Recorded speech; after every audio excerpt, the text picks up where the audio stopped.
everyone to another video. My name is Jan Kjellstrand. I'm a dairy farmer from Saskatchewan, Canada.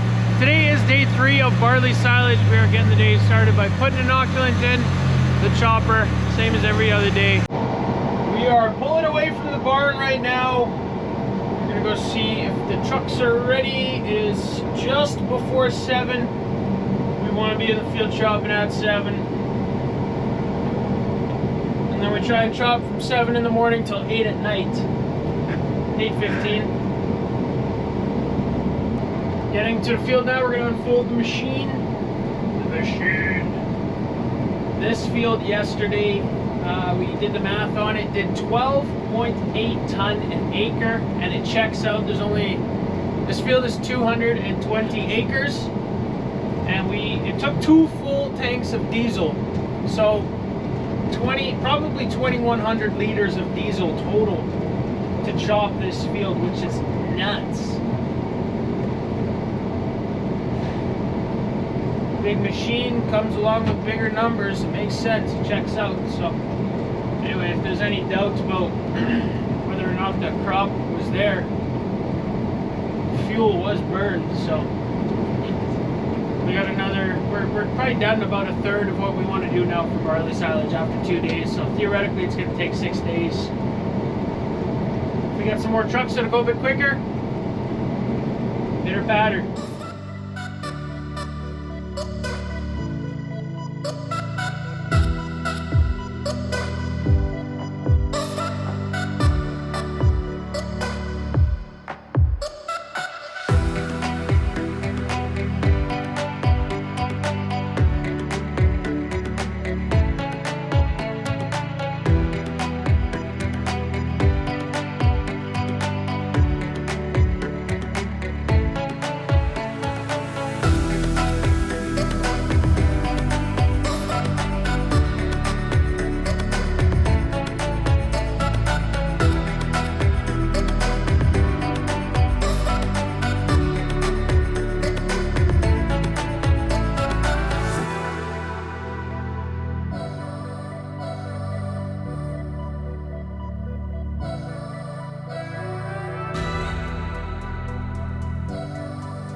It's load number 17 for the day. It's about 8:45 in the morning.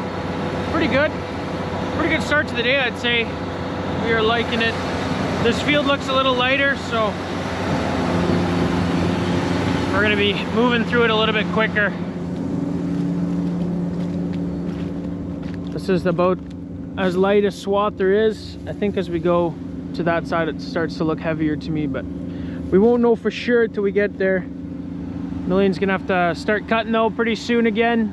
We've just been letting her cut starting at 10 in the morning, and then she can easily stay ahead of us because we're short on trucks right now. So just cut during the dry time, wait till the dew is off the crop, and then start cutting in the morning whenever it's convenient.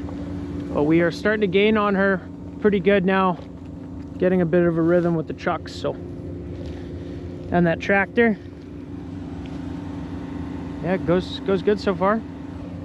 Inoculant applicator, I think we're starting to figure that out a little bit better. The system on here, I'm not totally convinced it's made for the powder inoculant. I'm talking about the default system or the stock system that comes with the John Deere chopper. It's made to mist, kind of, it looks like, the inoculant onto the crop flow right after the blower, and that would work good, but since we are mixing a powder with water, it doesn't want to go through the nozzle so good. So we just gotta clean it out every single day, drain out what's left in there, rinse the inside of this tank out, clean the filters, blow the lines. It's a lot of work, but if we do that, it's gonna work all day, and then we'll get our inoculant on our crop, which is the important thing. So the width of the header, this is a Euro spec unit. It's only a 3-meter wide pickup. If you order one in North America, typically it comes with a 4 or even a 5-meter header, I believe, is available for these choppers. but this swath, all the swaths so far have been feeding into it very nice. And there is another trailer to get loaded.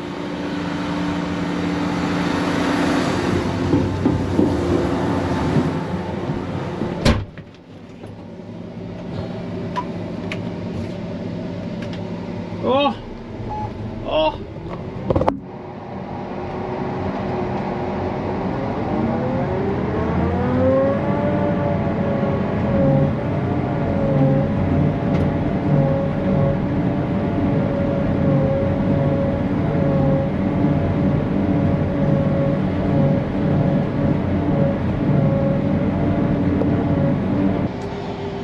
Got an engine fault come through.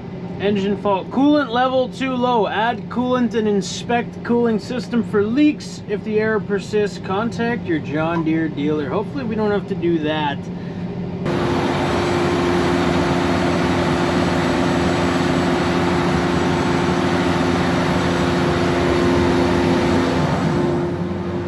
Yep, that is checking out.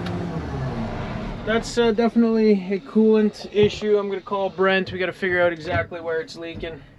Well, I am driving back to the shop and I better enjoy it because it might be the last time I drive this thing for a long time. We got oil in the coolant reservoir. That is notoriously a very, very bad sign. We don't know what's wrong yet.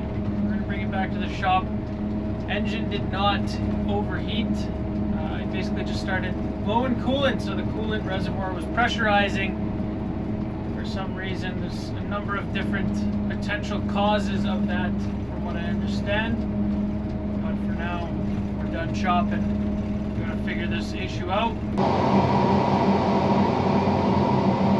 When I tell you we're lucky to have Brent, man, I mean it. Holy man, he got this thing fixed with a $5 part again. Unreal. Did some welding. Picked up 2 fittings in the city and that's it. So he just did some more EGR deletions.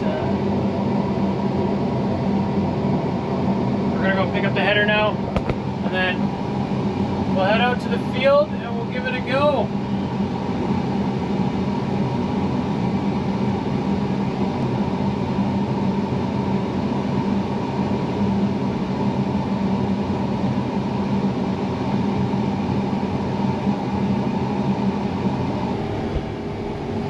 Well, folks, it is not our day today. It is just one of those days where we cannot seem to get anything going. There is now a gasket that just blew out. We found the actual gasket from the exhaust that ports some exhaust to a turbo and builds boost, and it's just vibrating violently there, so we don't want to run the machine like that. You can hear it. If I open the door, it just sounds like a lot of blow-by, so I don't know. It's, you know, another cheap fix, I'm sure, but it's another thing that goes wrong. But that's used equipment, man. You just gotta hope you have a couple good days and then get a lot done in those good days, because you are gonna have issues. But brighter days ahead. Just gotta keep in mind that at least we got a crop out here. Sure, the equipment might not be cooperating right now, but at least the weather cooperated. That's usually the harder thing to get done. So we could have been done chopping already. Could have been stopped because we had no more crop left, because we're in such a bad drought earlier in the year, but we started getting rain and now there's a beast of a crop there. And a beast of a crop is harder on equipment, so is that why we're having issues now? I don't know, but I'd rather have it this way than have no crop and not struggle at all to get it off. So Brent is working away at the chopper trying to get it going again. So I figured I'll show you guys this unit here. It is pretty sick. This is a John Deere 6R 6250, so it's 250 horsepower. They got a concrete weight on the front. We'll hop up in the cab here.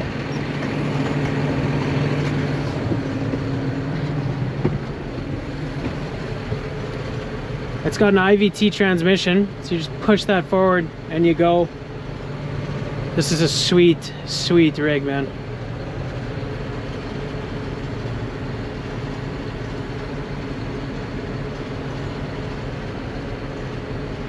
Throttle.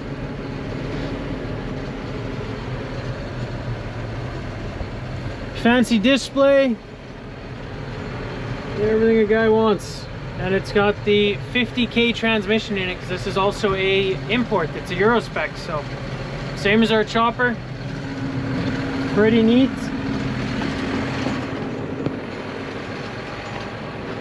And then this Stratman, it's a modified trailer. It used to have the pickup on the front here, so guys would just cut grass with the front mower on the tractor, pick it up right away into this wagon and feed cows with it like that. But this one's modified, so no pickup, no beaters at the back. It is now a silage hauling wagon, and it does a great job of that. It's got a steering axle as well, just like our Gia manure tank, so it pulls nice, follows the tractor good. And these guys absolutely send it. This particular unit has seen a few hours of work in its life. It's hauled a couple loads. They got a strap going across, the chain going across the top, trying to keep the walls inward. No, solid unit. I like it a lot. It unloads quick too. You got some of these live floor boxes that the chain moves so slow, but this thing just rips it out like there's no tomorrow. So pretty neat setup. So rough day. Breakdown. Try to get fixed. Not really expensive breakdowns, just time consuming, which, you know what, is expensive when you're trying to go. This is all the silage we did today though. It's looking pretty good. It's actually insane how much silage we got in here, considering that we only ran 5 hours or so, 4 hours. We'll show you guys the pile that we made over the last 2 days. That's that one right there. Covered it last night. I was busy servicing the chopper, so those 7 or 8 other people that covered it, but this is looking awesome. There is, I believe, 2,800 tons of barley silage underneath the plastic here. It is a long pile. You can see it goes way down there. We're not going to walk all the way down there, but it's probably 100 meters long, so it is looking good. This is our rye pile. We did that about a month ago, so anyway, I think I hear the chopper running down there, so hopefully Brent got her going again. He's the real MVP this year, keeping stuff going. That's how it always is. Look at that sunset.